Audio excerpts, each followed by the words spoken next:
Well, hello everybody. And it's the biggest surprise to all of us that when we said, could you come into the tent 5 minutes ago, you came. So I'm sorry you've been standing here in the heat waiting all of this time. So welcome everybody to this extraordinary historic evening. We are celebrating the 30th Women's Prize for Fiction. I think you could do better. The 30th Women's Prize for Fiction. Well done. And the second Women's Prize for Non-Fiction. And welcome. Yeah, it's all right. I remember that was the non-fiction shortlisted authors. I love your spirit, ladies. That's fantastic. And welcome to everybody who's watching this for the first time. We are doing this on live stream, so we have a global audience here tonight as well. We're going to be celebrating 12 exceptional books on the two shortlists, and we're also going to be celebrating the winner of the Women's Prize Outstanding Contribution Achievement Award, and more of that a bit later on. But ladies and gentlemen, and everybody, 30 years, eh? So it's all right, you don't have to do it every time. Because we've got a lot to get through, and if there's too much whooping, we will not be out of here till tomorrow. But some of you were there. It was May 1996 that I first took to the stage at what was the National Liberal Club. So I was surrounded by pictures of whiskered gentlemen, not a woman in sight, to announce the very first winner. Now, this is an evening for celebration, but I am going to take you back. Because when things start to work, and this works, people forget. But those of you who were there then will remember it was very brutal and tough launching the Women's Prize for Fiction. You know how the press reacted. You know how antagonistic and angry they were at the idea of women supporting other women. And many of the things were said. You will remember them. The thing is, Kate, if women were any good at writing, they'd win the real prizes. I know, you can hiss. This is pantomime season. Pantomime season has come early. Another one said to me, the thing is, Kate, women don't really write literature, do they? And sorry, you don't have to hiss all of them. And one person even got hold of my home telephone number and rang up and managed to speak to my beloved husband and tell him he should be ashamed at letting me do this. However, we did not give up and we did not give in because we believed in what we were doing. And at this moment, I do want to pay tribute to all of the people who believed from the start and supported us from the start.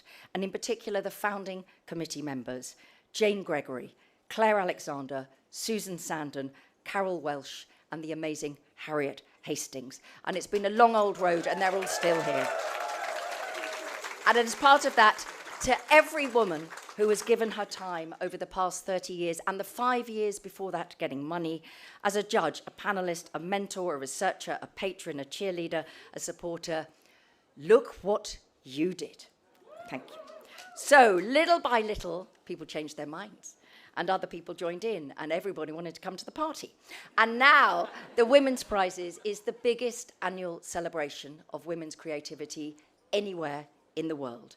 And it's a growing community of millions, I started this, I do appreciate that, of millions of writers, readers, and supporters.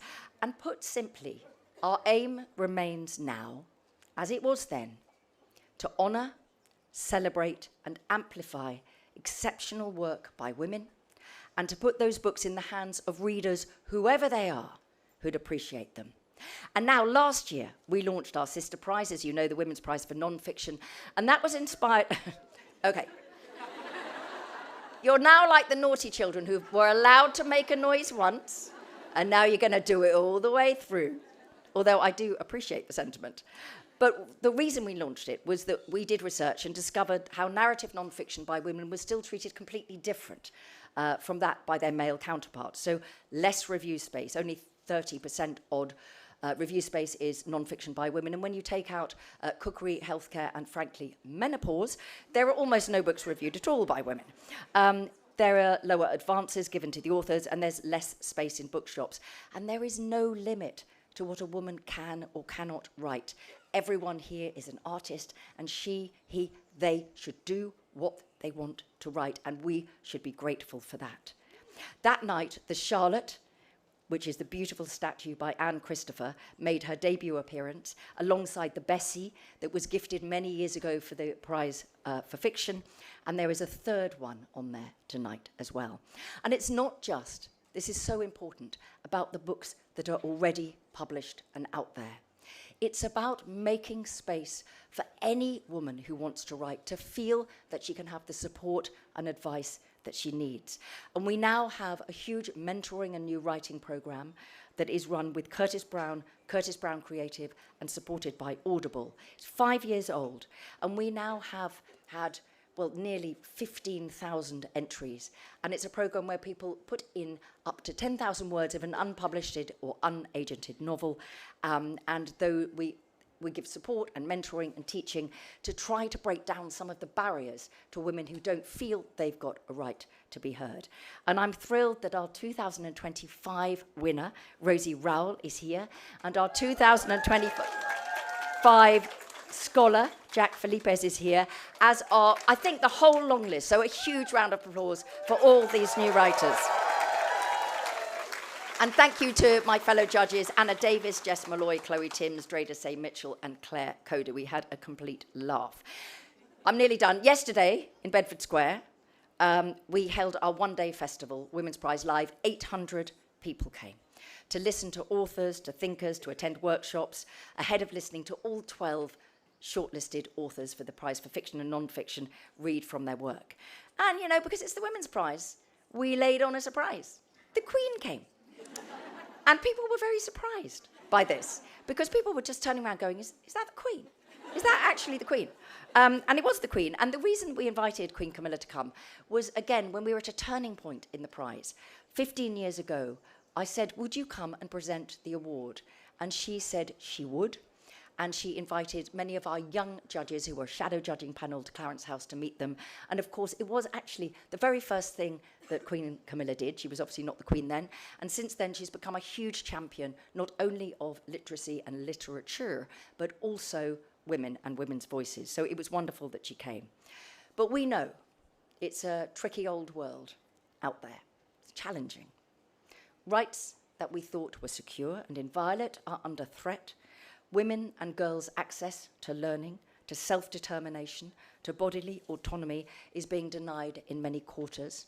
And we are living through an age of techno-feudalism, where power is concentrated in the hands of a tiny number of men, and the opportunities to spread discord, misinformation, disinformation, and misogyny are unparalleled.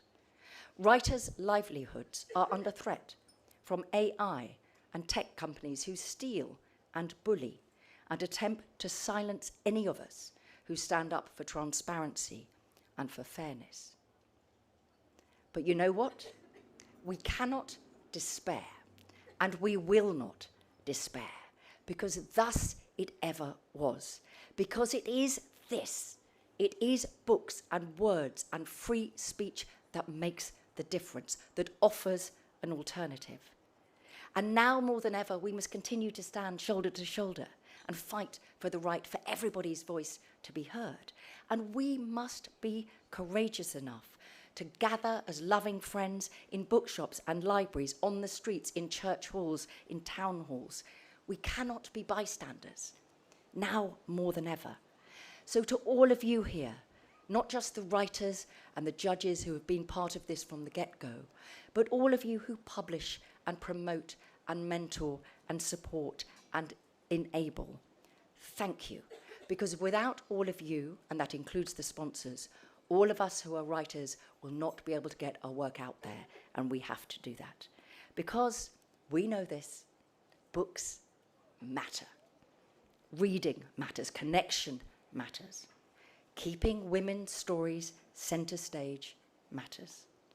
And championing women's voices, as the Women's Prize has done for more than 30 years now, voices that are unfettered, true, brave, unfiltered, matters. And I cannot tell you how proud I am of you that you stood still and you listened to that. Thank you.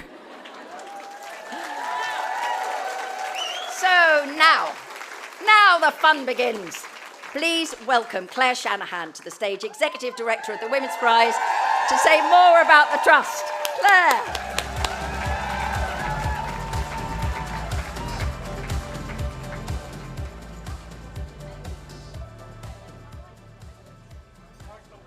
Mic's not working, there we go. Hello everyone. Thank you, Kate.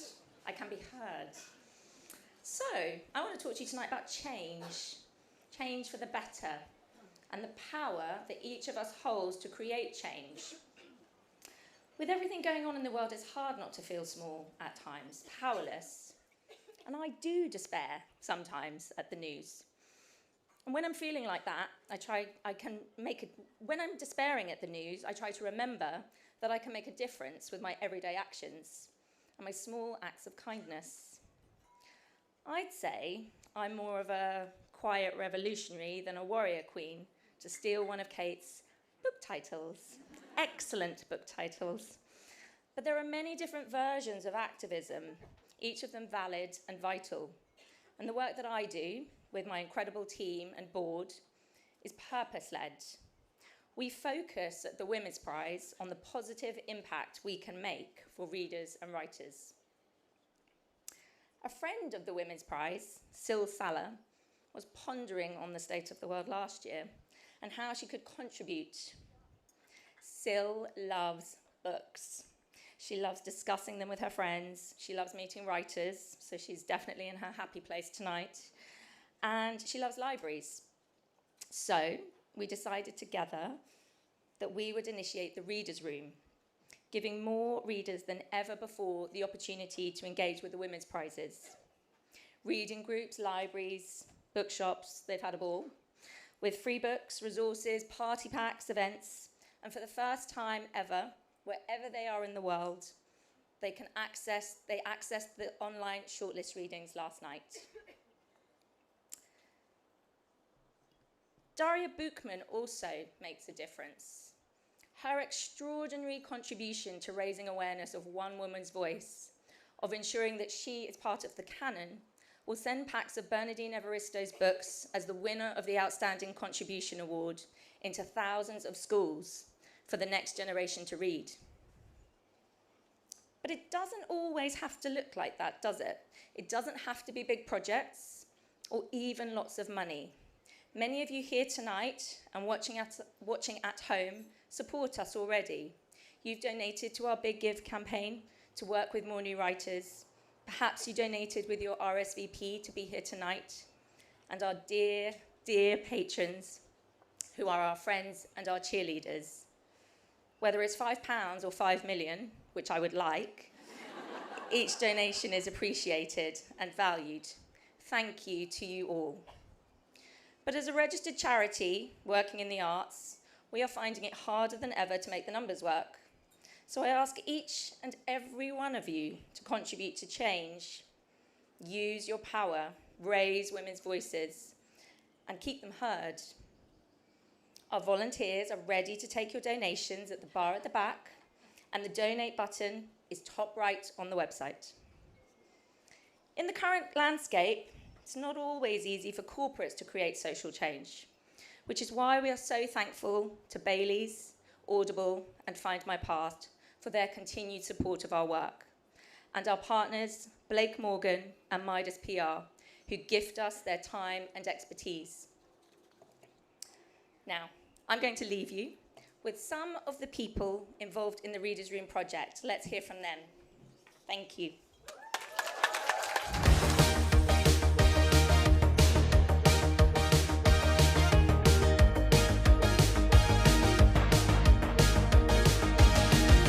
I read the Women's Prize for Fiction every single year without fail because it consistently highlights thought-provoking and powerful stories by women from around the world. What I really appreciate about the prize is how it champions both literary excellence and emotional depth. Reading the prize every single year feels like joining a global conversation about what it means to live, imagine, and write as a woman in today's society.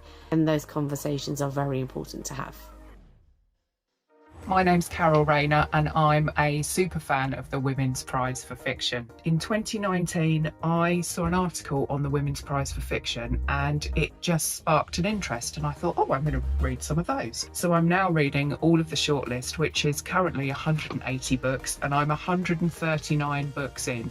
So I'm not doing too badly. Because I really, really love the Women's Prize for Fiction and I go on about it all the time, as my long-suffering husband will attest, I cannot express how much that enthusiasm and that positive impact on my mental health I feel the Women's Prize for Fiction has given me. Thank you.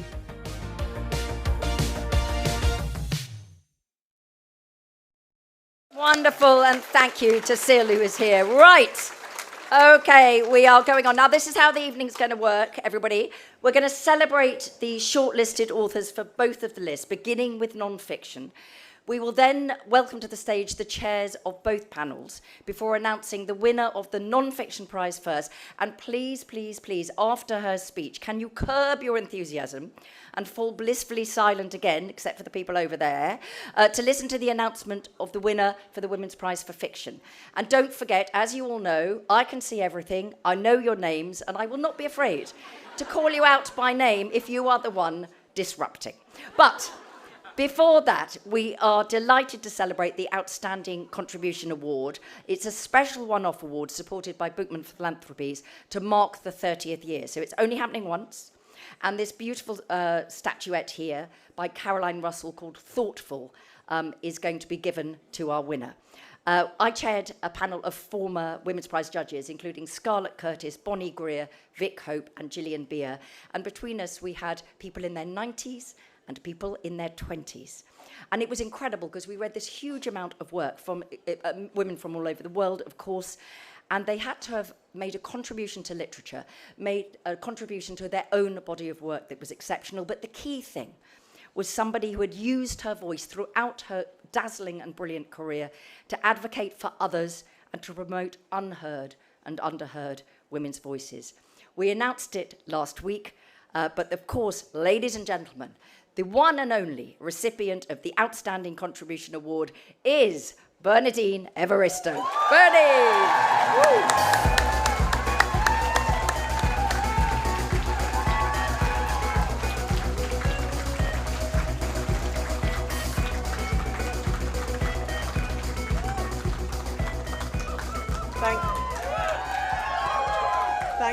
Thank you, Kate. I'm going to say a few words. I always say to young writers who are starting out that they should focus on building a lifelong career with all the commitment, determination, learning, and resourcefulness that entails, rather than expecting instant external success and being so disappointed when it doesn't materialize, they give up. Of course, most of the time, they don't listen to me. I certainly wouldn't have listened to me when I was a hot-headed young gun. But over the course of my writing career, I learned through experience the importance of not only continuing to develop my own career and to work through all the obstacles, but to actively participate in the literature ecosystem and initiate my own schemes and projects to support other writers. I did not sacrifice my career for my advocacy, but they operated in tandem. To be thus honoured for my contribution to literature by the Women's Prize has been the most unexpected and overwhelmingly joyful experience. I know that many other writers and people working in literature have spent their careers opening doors for others, including, for example, the Women in Publishing activist organisation of the 1980s. And of course, the Women's Prize itself has been the most powerful and consistent force for good for women's writing over 3 decades. We all owe a huge debt of thanks to the people behind it, past and present, especially co-founder and founder-director Kate Moss and executive director Claire Shanahan. I also want to extend my heartfelt thanks to Bukhman Philanthropies, who have so generously funded this honour. I began my professional career as a writer for theatre in 1982 and started publishing books in 1994. For the past 20 years, my editor has been the phenomenal Simon Prosser, Publishing, yes, please, round of applause for Simon. Publishing director of Hamish Hamilton at Penguin Random House, without whom my career would not have reached this stage. I feel such gratitude towards him and the teams I've worked with there over the years for enabling my growth as a writer and providing the best publishing home for my books. And a huge thank you to my amazing agent, Emma Patterson, and the great team at my agency, Aitken Alexander Associates. Last but not least, a massive shout out to my husband, AKA him indoors, although he's here tonight. He has been the most wonderful cheerleader of my career and my greatest supporter through its ups and downs ever since we met on an online dating website in 2005. And I lied about my age, and he lied about his height.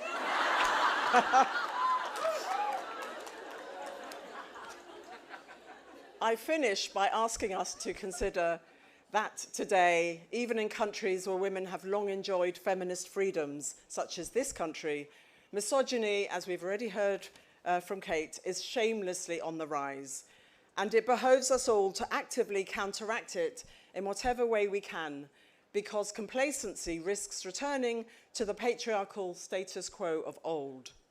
While the Women's Prize, which has done so much to develop and celebrate women's voices and stories, continues to lead the way, I urge us all to activate our inner activist spirits and think about what we can do, from the micro to the macro, to ensure women's voices continue to be heard forever. Thank you. Thank you.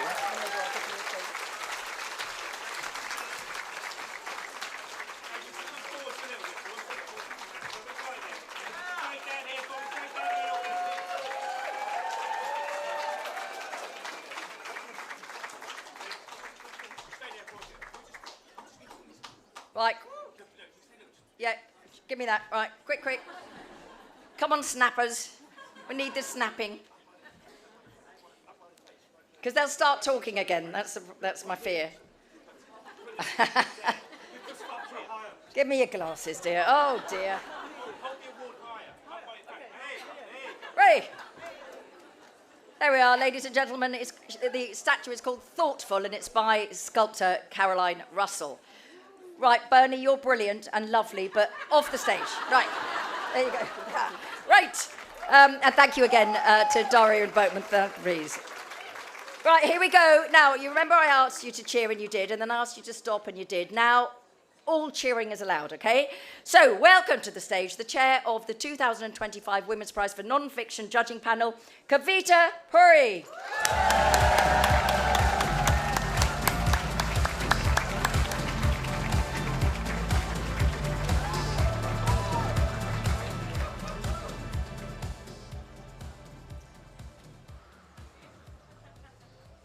My fellow judges, Emma, Lizzie, Elizabeth Jane and Leah, have loved every moment of judging the Non-Fiction Prize and working with the incredible Women's Prize team and the community they've created in the past 30 years.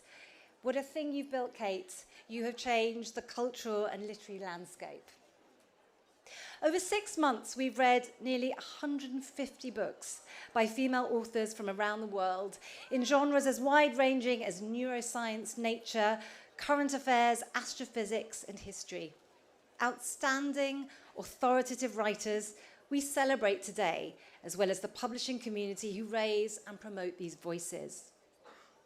In these times when things can feel so bleak, non-fiction books can be a balm, enrich us, help us understand how we got here, show us a way out, make us hear a different argument, see a new perspective, feel another experience, all grounded in rigor, research, facts.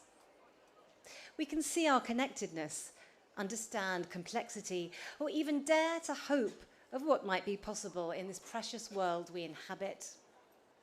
The 5 judges felt all of this as we read the submissions. It's why this prize is so important. It's in its 2nd year, and I hope it will continue to be funded and supported so these books by women can travel far and open minds. Right now, there are writers and journalists around the world who have been killed, are under attack, in prison, writing in secret, whose books are censored or banned in public libraries. Their crime, daring to bear witness, challenging power, or expressing their truth. We offer them our solidarity and recognize the valor in what they do, because books are never a luxury. They are essential, and what it is to be in a society that is free. When we were reading the submissions, we five were judging the quality of writing, depth of research, originality of voice, and always asking, will this book be read in decades to come? We congratulate the authors on our long list, and to our 6 shortlisted writers, thank you for your remarkable books in exploring what we inherit and where we belong, what it means to live alongside nature, how we save our oceans, which existed for billions of years before we did. The documentation of ordinary lives of women who dare to hope for a better future, for writing back into history a heroine from World War II, too long overlooked, and showing how in the depths of grief, a generous and selfless act can give life to another because of the miracle of transplant surgery. Each are unforgettable books and tell us in their own way what it is to live alongside the natural world, one another and ourselves, what it means to exist. I'd like to welcome our wonderful shortlisted authors onto the stage. Nella Cherry, 1,000 Threads. Rachel Clark, The Story of a Heart. Chloe Dalton, Raising Hair. Claire Molly, Agent Zone. Helen Scales, What the Wild Sea Can Be. Yuan Yang, Private Revolutions.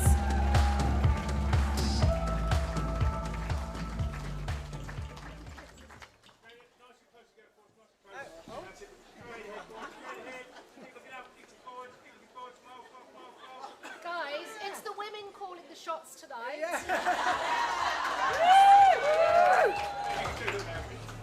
Is that it? Off? Off. Okay, off we go. No. Closer. Did you just say look like your friends? They are friends. They've been out to tea together. There we go. Brilliant. Lovely. Okay. Fabulous. Okay, that's wonderful. Thank you so much.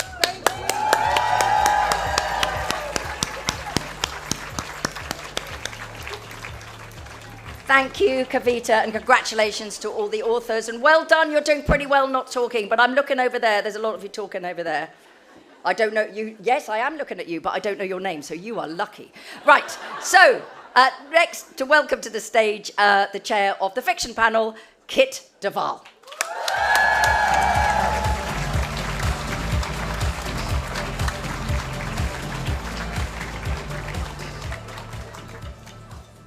Hello, everybody. For this childhood reluctant reader who came from a house with no books, judging the 2025 Women's Prize for Fiction has been one of the highlights of my career. I've had the privilege of not only chairing a panel with Amelia, Bryony, Deborah and Diana, who are all the most interesting, insightful and powerful women, but we each got the chance to take a deep dive into the hearts and minds of women from all over the world.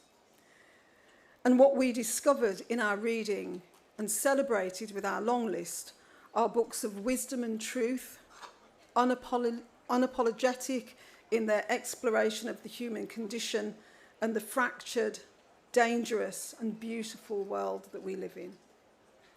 On behalf of the judges, I'd like to thank all the authors we read for allowing us to take those journeys with you, with them, for showing us new worlds explained in innovative and exciting ways, old worlds that we thought we knew, small lives battling huge adversaries from within and without, and dangerous worlds in dangerous times. These books have raised questions for which there are sometimes no answers, but they have made us think and wonder and marvel. These are books written with joy and humour and love and wisdom, books and ideas that will stay with us long after the last page has been turned. And this evening, our thanks go particularly to our shortlisted authors, to Aria Aber for the lyrical and heartbreaking Good Girl, to Miranda July for dazzling, uncompromising All Fours, to Sanam Malouji for sweeping us off our feet with The Persians, to Elizabeth Strout for the deceptively gentle Tell Me Everything, to Yael van der Wouden for the Safekeep, beautiful, shocking and sensuous, and to Nusayba Yunus for making us laugh and cry with Fundamentally.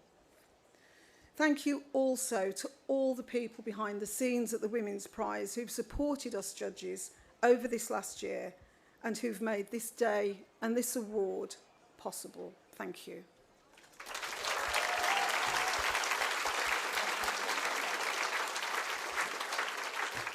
And I'd like to welcome to the stage the shortlisted authors.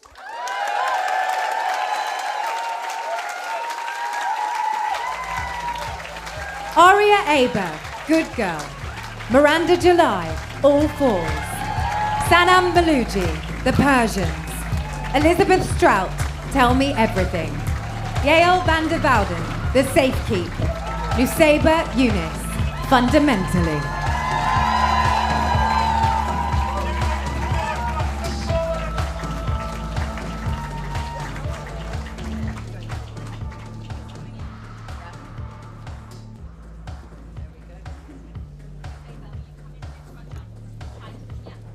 What is really great is that I have now inherited Kit Duvall's iPad, which is my prize for the night, I think.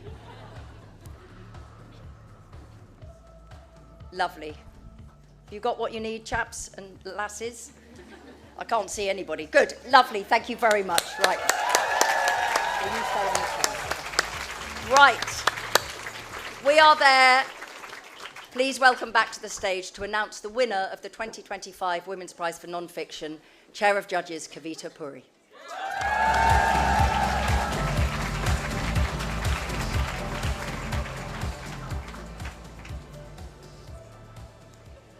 The winning book left a profound and long-lasting impression on us. It gives me great pleasure to announce the 2025 Women's Prize for Non-Fiction to The Story of a Heart by Rachel Clark.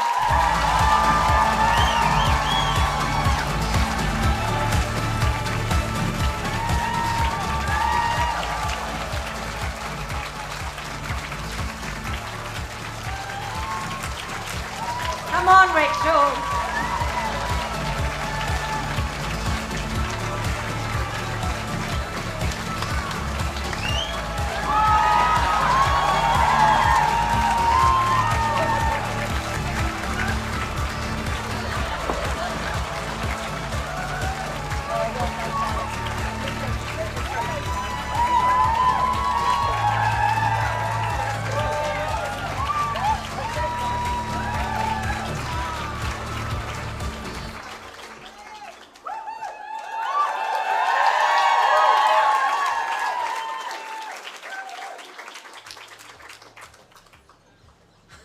Would you like to say a few words, or are you breathless, which is obviously quite a good thing to say?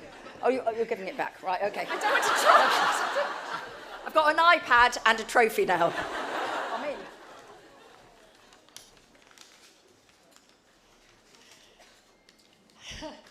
So, I wrote you these notes just in case, because I thought I might be a little tipsy and forget people's names, and I'm already one of those things. Thank you so incredibly much.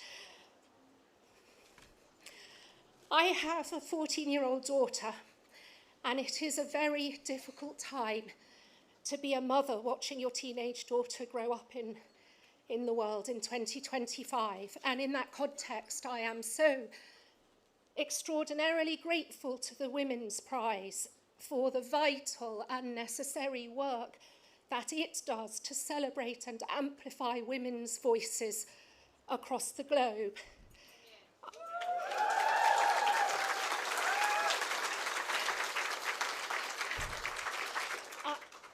I have literally been a feminist since I was too young to know what that word even meant, and I will never stop working to ensure that women's stories are heard as clearly and as valued and as cherished as men's are.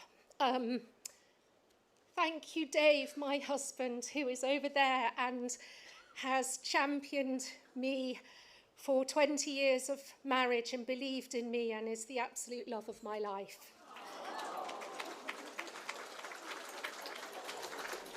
I've really embarrassed him now. And thank you to everybody who believed in the story of a heart and helped me to write the book into being. My amazing editor, Richard Bezick, who is somewhere out there in a sea of faces, and to Grace, Vincent, and everybody at Little Brown and at Scribner in the US, and to my agent, Claire Alexander, who again is lurking over there and who is just the most astonishing woman, more than an agent, a friend, a role model, an absolute diva. And all the NHS staff who gave up their time with such generosity in their busy lives to talk to me, let me interview them for this book, and did so with amazing candour and humanity as they described to me their vital role in this incredible journey, the journey of Kira's heart. And so to the families, Max, who today is a strapping 6'2", 16-year-old who likes kickboxing, doing it to his chest, and frightens his mum when he goes off to gigs with no hand sanitizer. And 2 days ago finished his GCSEs, to Max and his parents, Emma and Paul. And Kira. I want to take a moment to say out loud the names of her family: Jo, Loanna, Bradley, Caitlin, Keely, and Kyra May. A father, a mother, a brother, and sisters, all of whom in the most unimaginable circumstances found the strength within themselves to look outwards towards others with astounding kindness and love.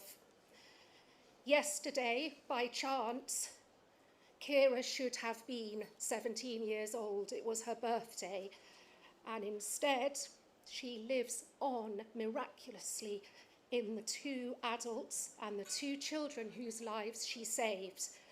And I want to just dwell for a moment on what that means.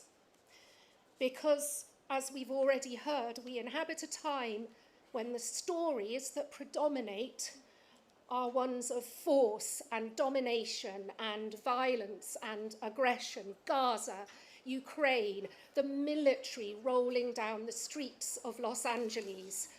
It would be so easy in 2025 to conclude from those stories that the core of what it is to be a human being is dark and pinched and mean and grasping, that in truth it's brute force that truly defines us. Telling the story of Kira's heart mattered to me because it upends that narrative. More than anything, a heart transplant is a form of radical altruism, an act of hope and defiance and simple human decency.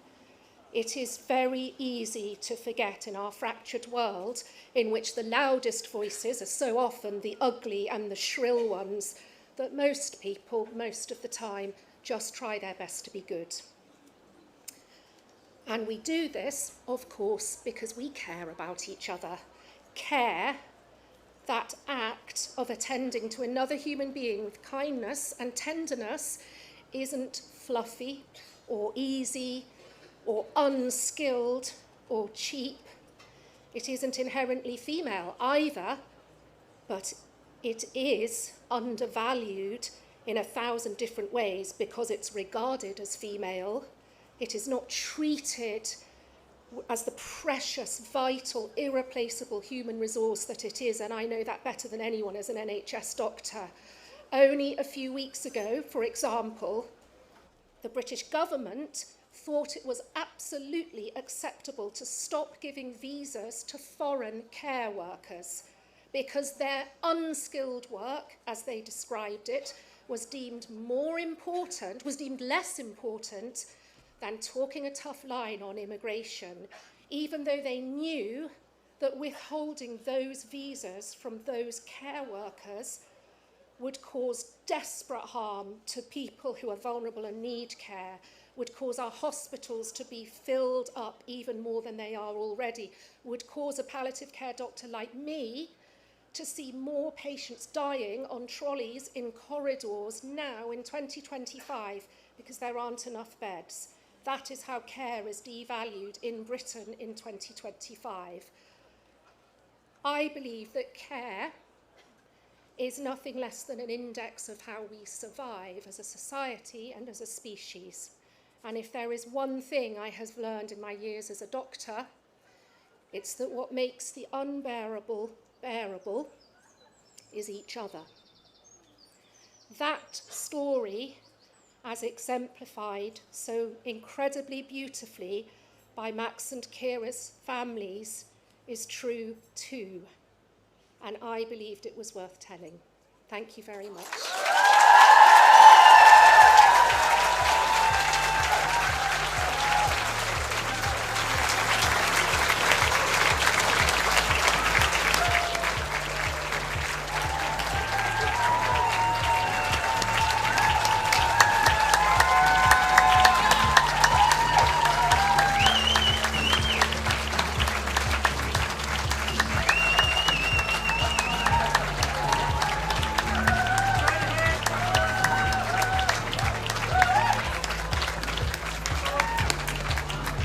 Well, that is another first. It's, as you know, it's 30 years. I'm getting old now, and consequently, I thought I'll wear mascara. What a mistake. Oh my God, thank you. Congratulations to Rachel Clark. And now, the 30th winner of the Women's Prize for Fiction will be announced by Kit Duval.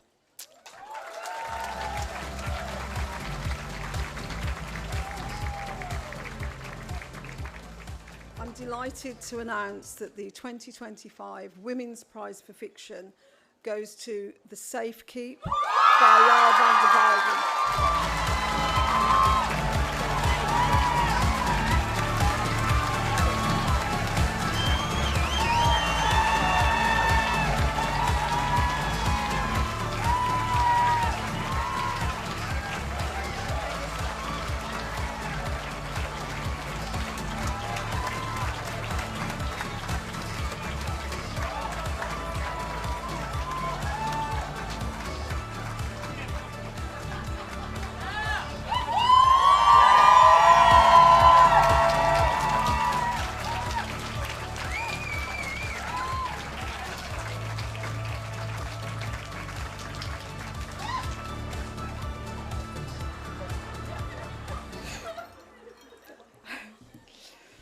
Oh no. All right, we're all in this together. Mascara. All right. Well, first of all, thank you. Thank you to the Women's Prize. I've been an avid reader of everything you've recommended for years now, and it's truly unreal to be at the receiving end of your huge consideration. Thank you to the judges who have read us all so kindly and whose job I do not envy. I'm on this list with my own favorite authors. Old and new, I would not have been able to make this decision in your stead. So A+, really. I'm gonna speak to you as if you're family now. 800 of you, so please be gentle and kind. I mean, I know that you are, I've heard you cheer. I was a girl until I turned 13. And then as I hit puberty, all that was supposed to happen did not quite happen. And if it did happen, it happened too much. And all at once, my girlhood became an uncertain fact. I won't thrill you too much with the specifics, but the long and the short of it is that hormonally I am intersex. This little fact, thank you. Yes, please do cheer, why not?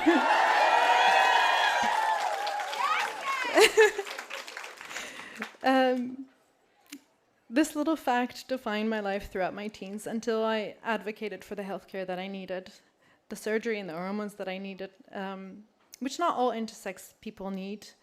Not all intersex people feel at odds with their gender presentation. And I mentioned the fact that I did, because in the few precious moments here on stage, I am receiving truly the greatest honor of my life as a woman, presenting to you as a woman and accepting this Women's Prize. And that is because of every single trans person who's fought for healthcare, who changed the system, the law, societal standards themselves.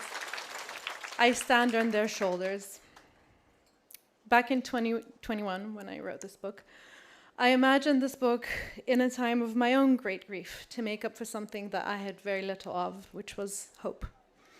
I wanted to write two hopeless characters, and I wanted to give them what I hadn't been able to give myself, that hope. I have this fear, and I don't think it's unfounded, that if I only tell myself stories of good versus evil, of heroic actions versus heinous crimes, I will forget where complicity comes from.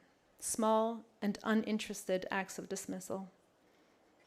The Safekeep is a reminder to myself that we are all witness, we are all complicit, and we can all change.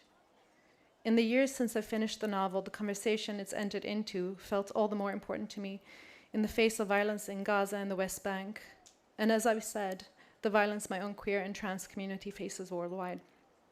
I hope that this grand honor of a prize means that I'm not alone in seeking that reminder.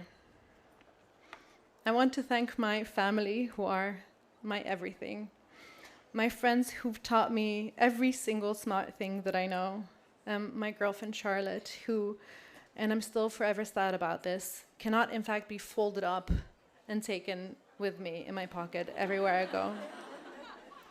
My agents, Anna Stein and Carolina Sutton, without whom I'll be lost, who've somehow carried me here miraculously. My ingenious UK editor who's made, well, miracles happen, Isabel Wall.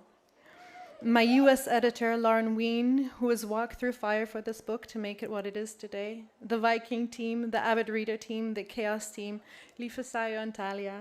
I love you all, and thank you all, readers that you are.